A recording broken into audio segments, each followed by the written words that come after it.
Hello everyone, and welcome back to another Commander guide for Direct Strike. I am bringing to you guys Artanis today. Let's get right into it. So, here's the game plan. We're going to talk about some strengths of Artanis, just overall strengths that he has as a commander. We're going to have a look at two builds and compositions that you should go as Artanis for the most part. We'll have a little bit of discussion about Artanis' specialist units, and then we'll jump right into the gameplay. So if you guys just want to see the gameplay, you can skip to the second half of this video. I don't know, guys. Yeah. Let's go. By the way, guys, if you guys are new here to my channel, you guys enjoy Direct Strike, consider dropping me a sub, because I come up with these guides every Wednesdays, or every other Wednesdays, schedule's sort of roughly there, and I make Direct Strike videos every single day of the week, so be sure to check me out if you are new here, and for those of you who are, the old guard, let's get right into it, because you already know it, what we're going to get into. Alright, so first of all, strengths here. So, Artanis, he has excellent AoE. I think he's probably one of the only commanders that has access to AoE at essentially every single tier. Because tier 1 he has his honor guards. Yes, you need tier 2 to unlock the AoE, but he can have access to a cheap AoE source. He has Archons and High Templar in tier 2, and then he has Reavers in tier 3. Next, his waves are very tanky, most of all. Like Artanis' waves can survive things that other commanders' waves cannot usually survive, and that's thanks to his very durable Immortals and his very durable Immortals and his Guardian Shell that helps keep his units alive even after death. Artanis also has very powerful tier 3 units. Both of them, the Reaver and the Tempest, are very good, and they're very good at certain things. Reavers are very good against swarms of units on the ground, and Tempests are just very good as a unit to mix into your build as a siege unit, or very good at just crushing high HP targets that you really need to get rid of. Shield Overcharge as a commander ability is also very, very powerful for Artanis. Shield Overcharge allows Artanis to increase the shields on his wave and all his other ally units that are still on the field right now by 100 HP. He gets 100 shield on all his units, right? So you can shield your own wave, right? But imagine shielding, say you have a Rainer on your team who went pure Rainer bio. Imagine Marines with 100 more health, or Marauders with 100 more health, or Zerglings, or Hydralisks with 100 more health, or Mutalisks with 100 more health, right? So he's very good at supporting his team as well, so Artanis can be a solo player and a team player, both at the same time. And Artanis' builds are quite straightforward and simple. You really sort of build, the same handful of units back and forth. And let's get into the builds to see what I mean by that. So the first build is the Robo Bay Artanis build, and I think this is sort of the standard Artanis composition. It's usually the core of most Artanis comps is you're going to have Immortals and you're going to have Dragoons. You need to use this build when you're up against high DPS commanders and you need to have a durable wave. Immortals, when you get their shield upgrade, their barrier upgrade, instead of the barrier providing them an extra 100 HP shield on top of their normal base 100 HP shield, right, which brings them up to 400 total HP. The improved barrier instead makes it so that they have 200 HP in shields bonus from the active, so they actually have 500 health, right? And so Immortals are actually insanely tanky. They have basically the same HP as an Ultralisk, but for 240 minerals, they're ranged, they do bonus damage to armored units, and they're available at tier 2. Put all those things together, and you get a very, very good unit that you can spam lots of. And the idea of this build is you want to have a line of Immortals, and you want to put your Guardian Shell, which is Artanis' ability. The Guardian Shell, when you put it on a unit, when it dies, or when it takes lethal damage, it doesn't die and instead recovers 50 shields and 50 life, and it becomes invulnerable for, I think, a 2-second window, so it drops aggro. So you really want to make your Immortals even tankier, so you want to have a line of Immortals, put Guardian Shell on all of them, and back them up with Dragoons in the back, because Dragoons have 8 attack range if you get the upgrade, so they can easily sort of drop DPS down on whatever the Immortals are hitting. And yeah, Immortals aren't really going to be doing too much DPS unless you're against a lot of armored units. So when you're against Tychus, be sure to mix in a bunch of Tempests. This build is very useful against Tychus because it's very tanky, right? But once Tychus starts getting lots of Kevs, your Immortals are going to start evaporating. right? And so at that point, you want to start getting Tempest to mix them up, right? Because in order to counter Tempest, Tychus has to get Vega, and Vega is not good against Immortals because she doesn't do bonus damage to them, right? And she actually has less HP in general, right? And so that'll trip Tychus up a little bit. But usually I have gone this build into Tychus most of the times, and it's been pretty strong. You just got to make sure you have the right balance of Immortals to Dragoons. You don't want to have too many Immortals because Immortals are really short ranged. Against Raynor, Zagara, Kerrigan, Stetman, like all like the very high spam commanders, even like Karax if he's going lots of Sentinels. Be sure to get High Archons in your mix because High Archon's Psystorm is very powerful. High Archons themselves also don't take bonus damage from like most things because it's a psionic massive unit. So it just takes like the most basic amounts of damage. And against Phoenix and Stukov, I think you could also mix in some Honor Guards and Reavers. So Honor Guards will really mess up Stukov's infested civilians, which he'll probably be throwing lots of them at you if you're going this build, because infested civilians will swarm Immortals, and Immortals aren't exactly the best at dealing with lots of small units. But the Honor Guards will just spin on them and just turn them into like Swiss cheese. And Reavers will also handle the infested really well as well. And against Phoenix, your Honor Guards are decent, but they will not stand up to Legionaries, so you will need to get Reavers to help you out. And you'll also be you'll probably be stuck in an Immortal battle with Phoenix as well. So the Honor Guards will definitely help out with messing around with the aggro that is being dropped there. And let's go. So Gateway Artanis is another comp that you could go. And this comp is more aggressive than the previous comp. So you want to, like, if you're against a lot of small units, you can go this comp. Like against a Zagara, and Zagara just spammed, like, I don't know, 40 Zerglings and is, like, constantly building more and more Zerglings. This comp is fine, right? It involves the, like, Archon, the Dragoon, and the Zealot, basically. That's why it's the Gateway, because they're all Gateway units. And you also can go this build if you want to play a very aggressive tempo game, where you're just trying to close the game out by, like, 7 or 8 minutes, right? You should aim to close the game out by that time, or you should aim to transition to a build that is better suited for late game.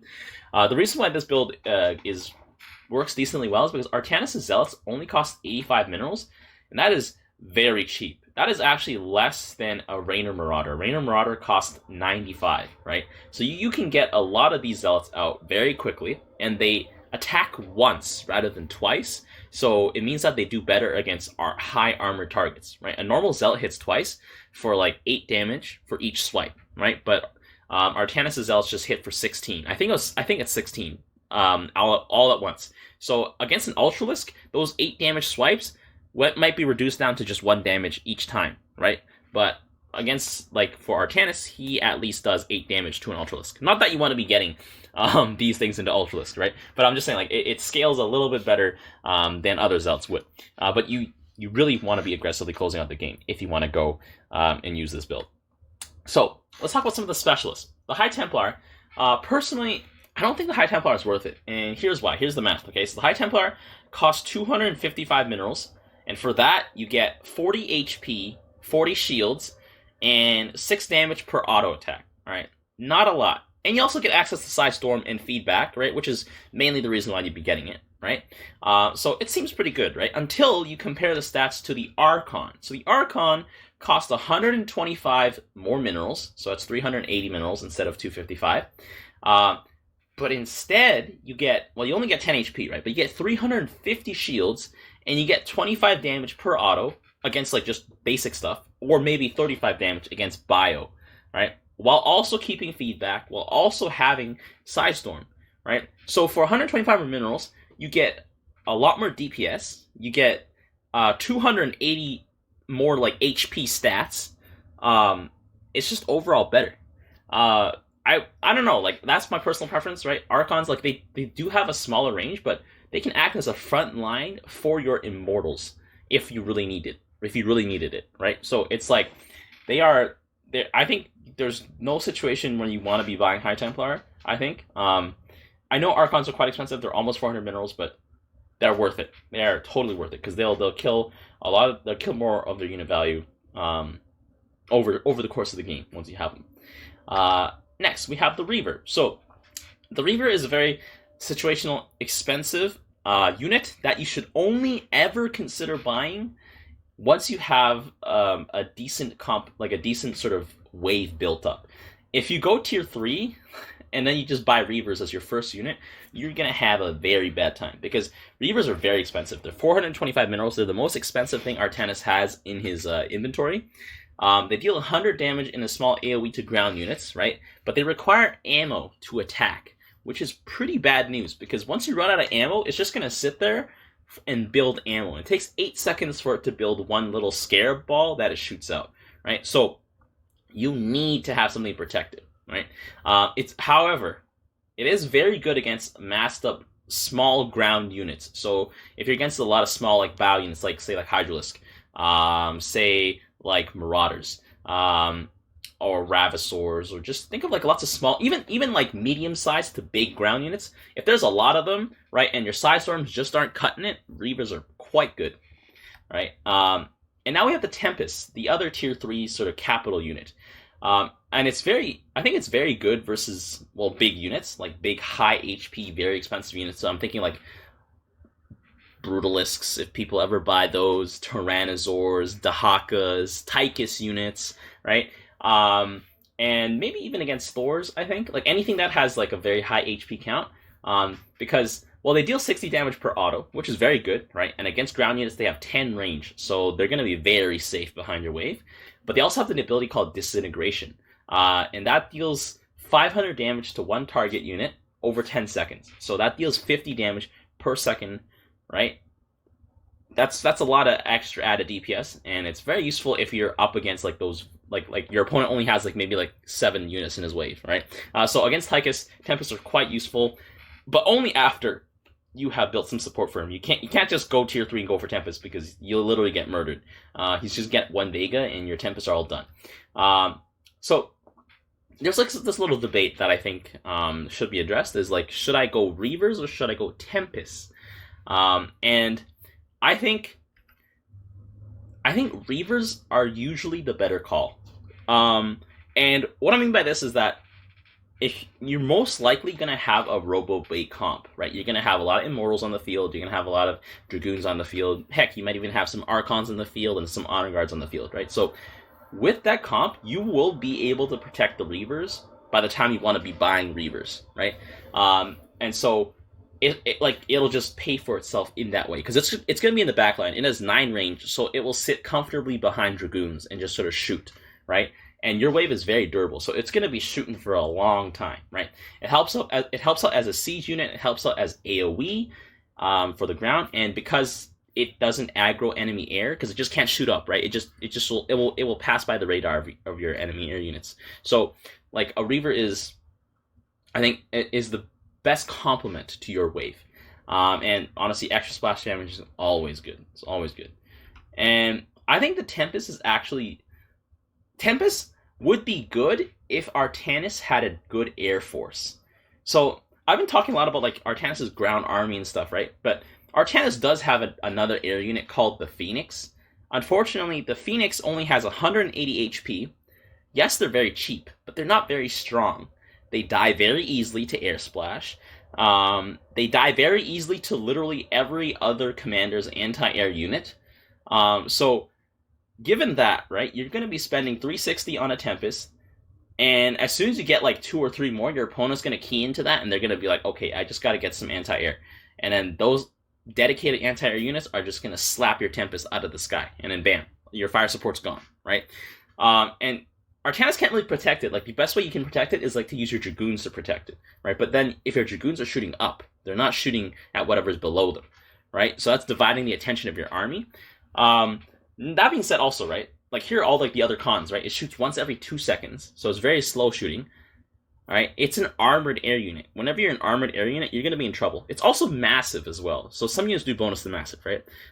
And its air attack range is only 6, so it has to get up really close, right? Like the attack range 6 is like only slightly bigger than a Marine's attack range, right? So you're going to have a bad time if you're going Tempest and then your opponent builds a little bit of anti-air.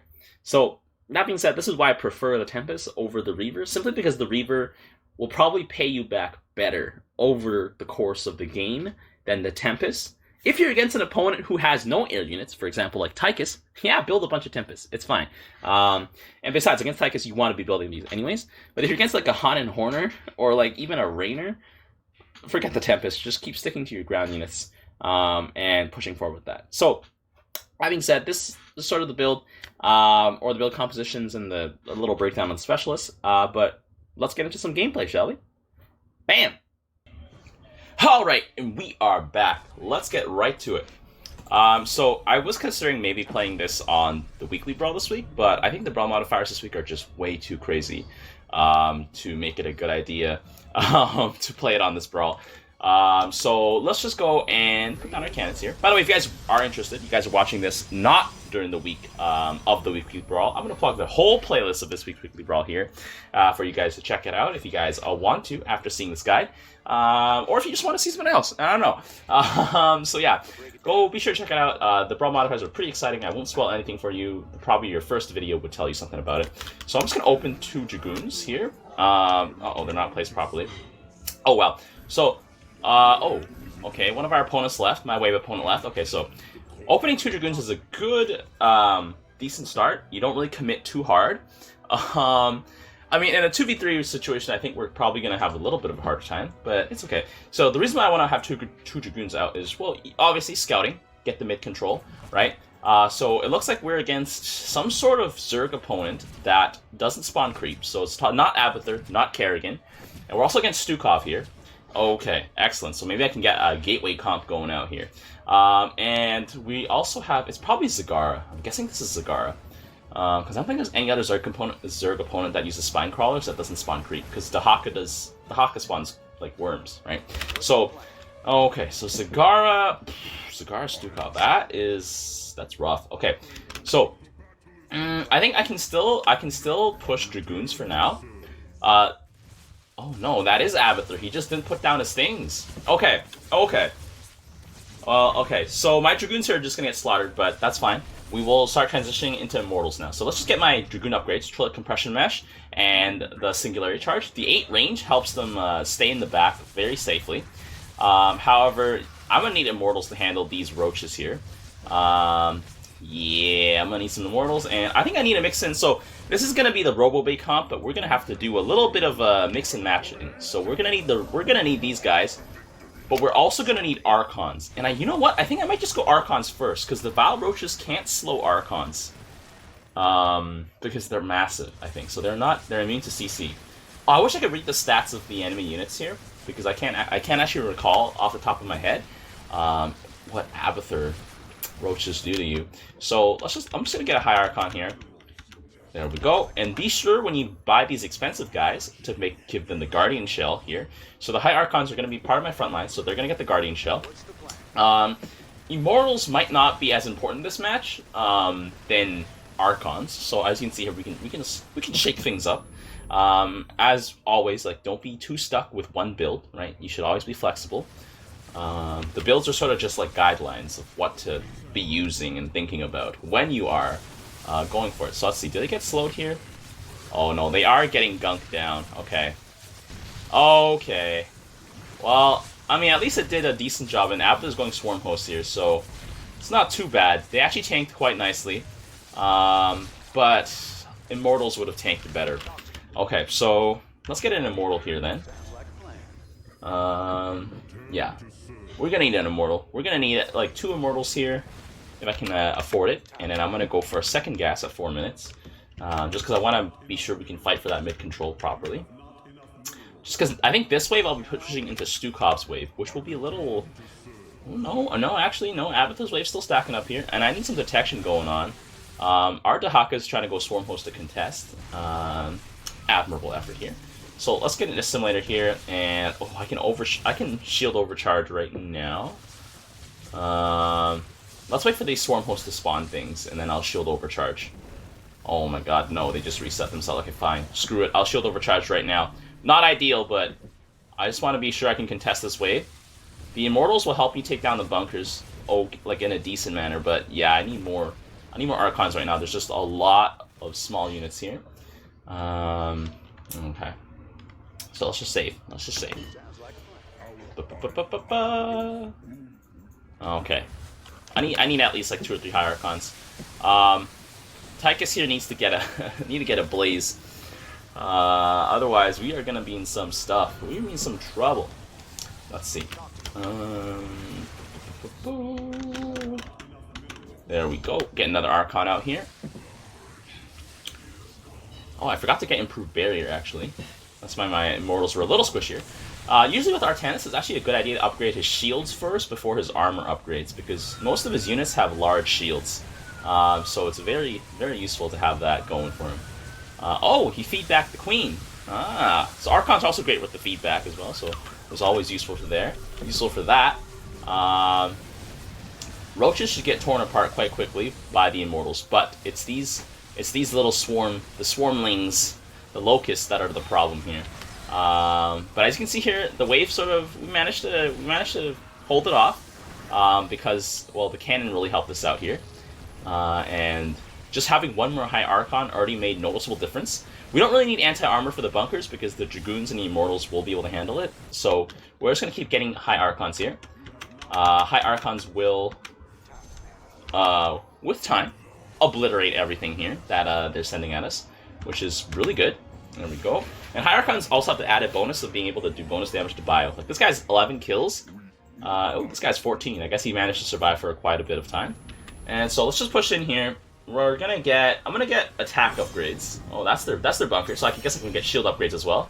Attack and shield. Plasma Surge is only useful if you have honor guards going in the front, because usually the shield, you're never gonna Psystorm on your own guys most of the time. But yeah, look at that. Psystorm is so effective against Stukov here, because everything's gone. And then Avatar Swarm Host, there we go. We're getting the feedback over here. I need to get K'Darn. I need to get the K'Darn Monolith here. I mean K'Darn Amulet, because I need to make sure that I have as much energy for Psystorm as possible. I know this is like my 4th scan, I think, so I'm gonna get an Observer now, because I want to stop wasting money on scans. There we go. There we go. Okay, yeah, because we have an Observer here. Oh, actually no. Oh, we have a Nux here. Oh yeah, we have a Nux here. Oops. Oops. Don't worry, guys. But as you can see here, just 3 High Archons, even though they cost a lot, you can see just how powerful and impactful they are. From losing the wave to just completely killing it here. So at this point, we can relax a bit and get gas. So that's what I'll do. That's what I'll do. I'm gonna get some gas. And that being said, we shouldn't let up though. So we should keep getting High Archons here. Also, the thing is, like, High Archons are great tanks. Like, if I went High Templar, I would need something else to tank the Swarm Host at the front, which would be these Immortals, right? And then Immortals don't do too well against those Swarm Hosts, so that's why I always prefer High Archons, because High Archons also, like, they can take the hits and they can dish out lots of hits. Like, look at this. These guys have so many kills already, and they're just pushing forward still, right? Oh, we got some Infested Banshees here. So Infested Banshees are actually probably the only things that can survive High Archon feedback, which is hilarious because if Stukov gets the HP upgrade, they'll be able to survive the feedback. So against the Banshees, I think all I need is just continue getting Psystorm, because they're just gonna bunch up anyways. So I'm gonna go to get some upgrades over here. I'm gonna go to tier 3 so I can get the K'Darn Amulet, so that my Archons start out with full energy. That's the most important part, because if they start with full energy, it means I have more Psystorm uptime, and yeah, I can keep spamming. So our Artanis ally here is just going pure tempo aggro. So he's going to start falling behind if we lose mid-control. So can we get a wave out here? I'm just going to shield these guys because shield's important. So Avatar is using Men to counteract my Psystorm. It's very, very powerful. So this is a great sign that I need to start getting some Reavers. Because Reavers will help me decimate this Roach line, and it'll help destroy this bunker line. Oh, they're not considered structures, but look at that. Like, I need a lot more AoE on the ground here. Tychus is doing his darndest here with all his units here. You got critical response system on Boswell. Do not agree with that. Okay, so we're gonna have to upgrade our AoE count here, because Psystorms, they don't do enough damage, right? They only do 80 damage. So if Avatar uses Mend a few more times, they will be able to push through. So one of the things I want to get is, okay, darn, and I'm not gonna be able to have enough money for it. So let's just get Solarite Payload, because this makes a direct impact on our push, like, basically right away. There we go. There we go. Solarite Payload, like the increased damage here. Look at that. Big damage coming out, but we are still going to lose most of our wave here, most of our front line, because they just have so much stuff crashing into us. Oh my god. Okay, so I'm gonna get Kadaran Amulet so that we can at least have more Psystorm up here. But yeah, Tychus is okay. Tychus just got a second gas. All right, maybe I think I probably should have instead of gassing up, I probably should have just gotten more units. Maybe that might have been the better play here. But we shall see. We shall see about that. Okay, I got another Guardian Shell here, so let's just put it on. You can also tell which units have it because you can't put it on that unit again, which is a great quality of life thing.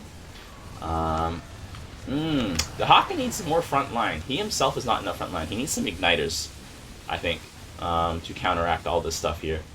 But I'm trying to save for another Reaver. Okay, I got Kadaran Amulet out this time. Oh my god, what? How much? Okay, feedback's coming out. Feedback's getting dropped everywhere now because of Kadaran Amulet. Okay, there we go. There we go. Oh my god, but we're not able to beach the Swarm Host line yet. I need more Reavers.